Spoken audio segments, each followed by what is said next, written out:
करेंगे investment and portfolio management का। इसमें जो है वो सबसे पहले अस्सलाम वालेकुम एवरीवन। हम जो है वो इससे पहले जो डिस्कस कर चुके हैं टॉपिक्स उसी को जो है हम आगे कैरी करेंगे। हम जो चैप्टर डिस्कस कर रहे हैं द इन्वेस्टमेंट सेटिंग है, और हमने जो है वो इससे पहले हिस्टोरिकल यील्ड्स के बारे में पढ़ा था। आज हम जो है वो determinants of required rate of return को हम देखेंगे। तो रिक्वायर्ड रेट ऑफ रिटर्न से रिलेटेड थोड़ी सी हमारी जो ऑनलाइन क्लास है उसमें भी डिस्कशन हुई थी। तो actually there are three main components जो कि हमें बताते हैं कि हमने अपना जो रिक्वायर्ड रेट ऑफ रिटर्न है वो कितना रखना है। तो सबसे पहली चीज़ है जी the time value of money during the time period, कि हम जो है वो उस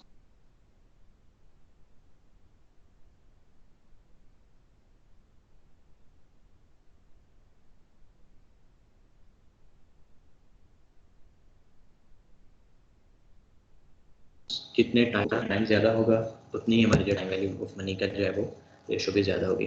the second thing is that the expected rate of inflation during the period. तो जितना ज़्यादा इन्फ्लेशन रेट होगा उतना ही हम जो है वो ज़्यादा रिक्वायर्ड रेट ऑफ रिटर्न जो है वो रखेंगे। थर्ड है जो the risk involve, of course high risk high return. तो जितना ज़्यादा रिस्क होगा उतने ही हम जो है ज़्यादा अपना रिक्वायर्ड रेट ऑफ रिटर्न रखेंगे। अगर किसी जो है वो इन्वेस्टमेंट में रिस्क कम है तो उसमें हम जो है रिक्वायर्ड रेट ऑफ रिटर्न भी जो है वो कम रखेंगे। तो इसमें जो है वो हमें रिक्वायर्ड रेट ऑफ रिटर्न में जो है वो डिफरेंट तीन चीज़ें जो है बताई गई हैं। उनको अगर हम जो है वो वन बाय वन देखें, time value of money and then expected rate of inflation and third is risk involve. So all these three components called the required rate of return। लेकिन जितनी सिंपल ये चीज़ हमें लग रही है कि इतना इजीली हम जो है वो रिक्वायर्ड रेट ऑफ रिटर्न को कैलकुलेट कर लेंगे, actually it's not true. So it have numerous things that we have to consider while determining our required rate of return. So it's very complicated. So we must need careful analysis. तो इसमें जो हमें तीन कह लें कि basic चीज़ें हैं जो कि डिस्टर्बेंस क्रिएट करती हैं हमें रिक्वायर्ड रेट ऑफ रिटर्न को जो है वो क्रिएट करने के लिए, जो है वो रिक्वायर्ड रेट ऑफ रिटर्न को डिटरमाइन करने के लिए। इसमें सबसे पहले कि हमारे पास एक wide range of rates is available for alternative investment at any time. हमारे पास जो है वो different types of corporate bonds हैं, हमारे पास डिफरेंट टाइप ऑफ आप कहें कि गवर्नमेंट बॉन्ड्स हैं, हमारे पास जो है वो इंटरनेशनल बॉन्ड्स को बाय करने की भी हमारे पास एक्सेस है।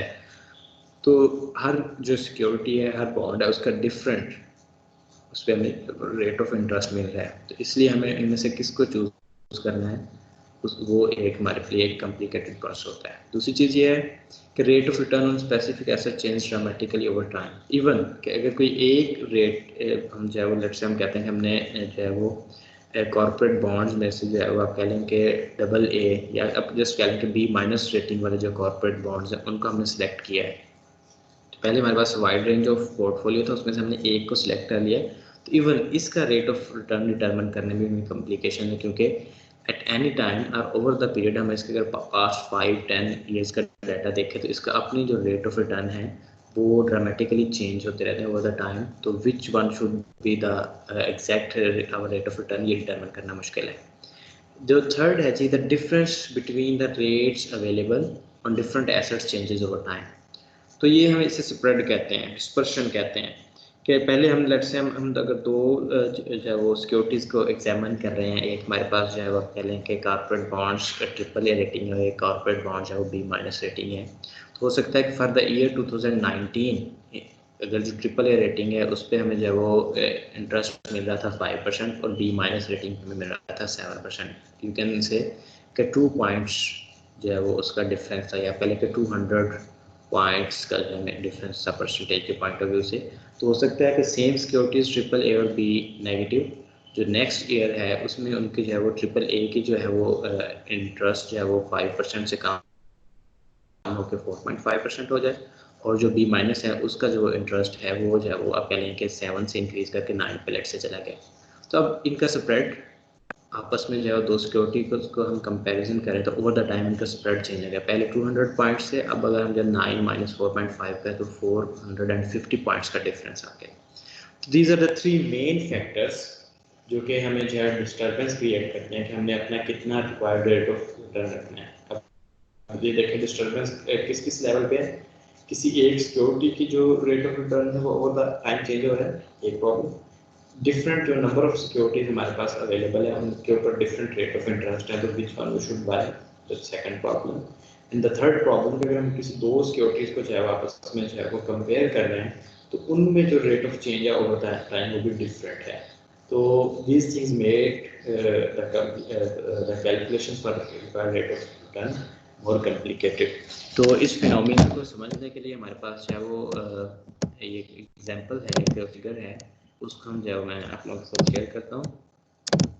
उसमें अगर हम लोग देखें तो here is figure I think exhibition 1.5। अगर आप लोगों को जो है वो स्क्रीन पे होपफुली जो है वो शो हो रही होगी ये एग्जीबिशन जो है। इसमें अगर हम लोग जो है वो क्लियरली देखें तो हमारे पास जो यूएस गवर्नमेंट, हमारे पास let's say these are very limited number of option that have been presented in exhibition, but we could have more number of options in this. ठीक है, तो अगर हमारे पास 4 ऑप्शंस हैं, ठीक है, और किसी भी एक साल में हम जो है वो इसको देखें, लेट्स से 2004 में US government 3 month treasury bill 1.37% हमें मिल रहा है, यूएस गवर्नमेंट 10 ईयर्स बॉन्ड हमें 2.79% मिल रहा है, ट्रिपल ए बॉन्ड जो कॉर्पोरेट बॉन्ड है उस पर 5.63% मिल रहा है, और ट्रिपल बी कॉर्पोरेट बॉन्ड पे 6.39% मिल रहा है। तो सबसे पहला जो फिनोमेना हमें जो है वो आएगा कि इन चार, अगर लेट्स अगर 4 ऑप्शंस हैं तो इनमें से कौन सी ऑप्शन को हमें सिलेक्ट करना है और उस पर हमें कितना रिक्वायर्ड रेट ऑफ रिटर्न होना चाहिए। So this is the one problem. Second problem is that कि हम जस्ट अगर US government 3 month treasury bill को ही अगर हम सिलेक्ट कर लें इनमें से, ठीक है, तो ये देखें हमें 2004 में 1.37 है, 2005 में 3.16, 2007 में 4.48 तक चला गया है, एंड देन एब्रप्टली 4.48 से ये गिरा है तो 1.37 पे, और देन जो है वो 2010 में 0.14% पे चला गया है इसका जो है वो।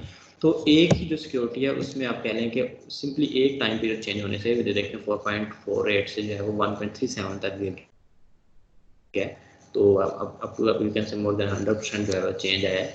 तो एक ही सिक्योरिटी का ओवर द टाइम जो इतना रेट ऑफ चेंज है, तो हमने इसमें से रिक्वायर्ड रेट ऑफ रिटर्न कितना सिक्योरिटी का अगले साल के लिए रखना है, दैट इज एन इशू।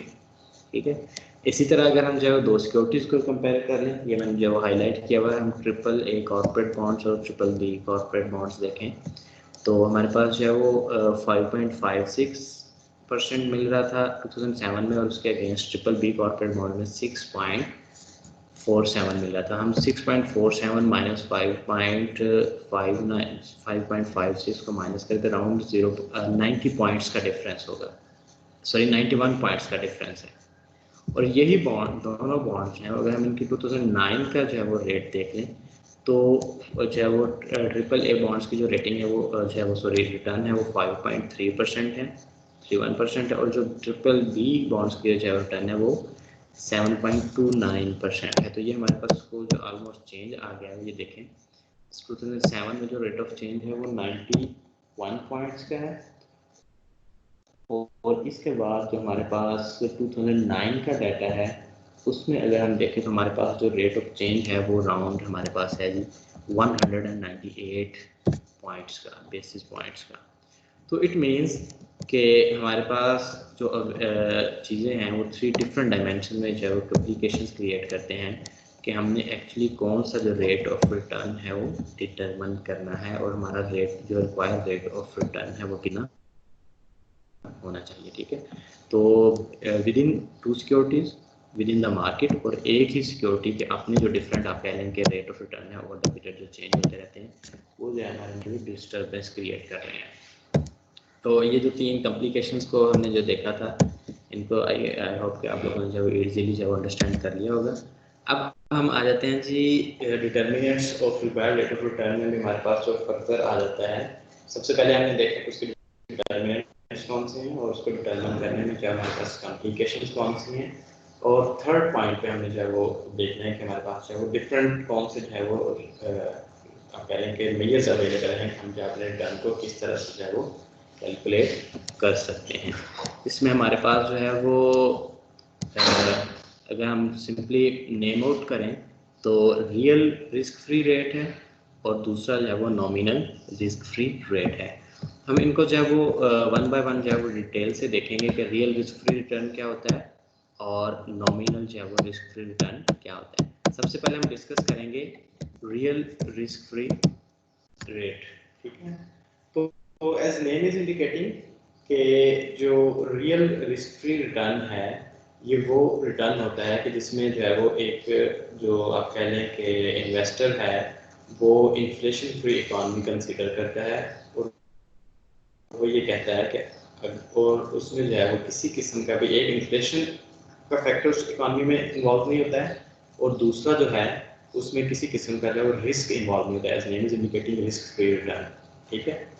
तो सिंपली इसको हम इस जो है वो एक बंदा जो है वो 107 रुपये जो है वो इन्वेस्ट करता है और वो कहता है कि अच्छा एक साल बाद मुझे जो है वो आपने 111 रुपये दे देने हैं और ये वो आप पहले के रिस्क फ्री जो है वो किसी सिक्योरिटी में इन्वेस्ट करता है, लेट्स से T-bills में।